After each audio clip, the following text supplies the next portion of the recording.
محمد رسول الله والذين معه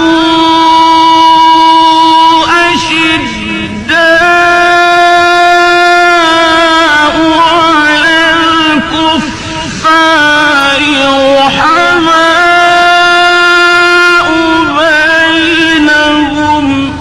رحماء بينهم تراهم ركعا سجدا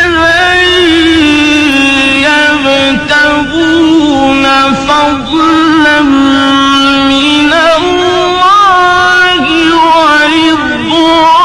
ورضوانا سيماهم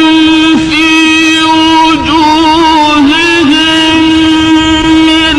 أثر السجود ذلك مثلهم في التوراة